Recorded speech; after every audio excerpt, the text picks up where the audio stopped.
بسم اللہ الرحمن الرحیم اللہم صلی علی سیدنا محمد وعلی آل سیدنا محمد۔ موقع سے فائدہ اٹھانا چاہیے۔ نبی کریم صلی اللہ علیہ وسلم نے فرمایا میں اللہ کی دی ہوئی رحمت ہوں، تو اس کا بہت شکر ادا کرنا چاہیے، کیونکہ اللہ تعالیٰ نے قرآن مقدس میں فرمایا لقد من اللہ علی المؤمنین، خدا نے احسان کر دیا تم پر کہ تم میں سے رسول بھیجا جو تم کو پاک اور صاف کرتے ہیں۔ تو یہ بہت بڑا احسان ہے کہ اللہ کا احسان ہے کہ یہ چیز جو سی ہے بہت قیمتی ہے، یہ حاصل ہونے والی نہیں تھی، لیکن خدا مہربان ہو گیا تم لوگوں پر، تو یہ نبی کریم تم کو عطا کیے گئے ہیں۔ اور آپ اس دن روزہ رکھتے تھے اور خوشی کا اظہار شکر کا کرتے تھے کہ خدا نے مجھے رحمت بنا کے بھیجا ہے سب کے لیے، کافر ہو مسلمان ہو۔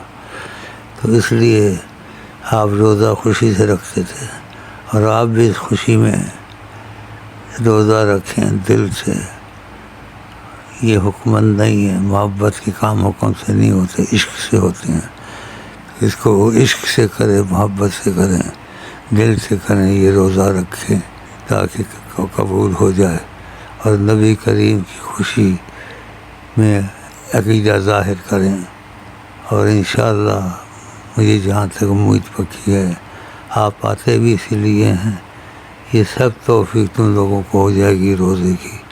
دل سے رکھیں، اپنے لیے دعا، میرے لیے دعا کہ آقا جی کا دامن دونوں جہان میں نہ چھوٹے، اور ہم کسی حساب کتاب میں نہ آئیں، جس کو کہتے ہیں کہ خدا نے درگزر کر دی ہے، جو مرضی ہے کرو، بدری صحابیوں کی طرح انشاءاللہ ہم بھی ہو جائیں گے ان کی اتباع میں۔ خدا حافظ، السلام علیکم۔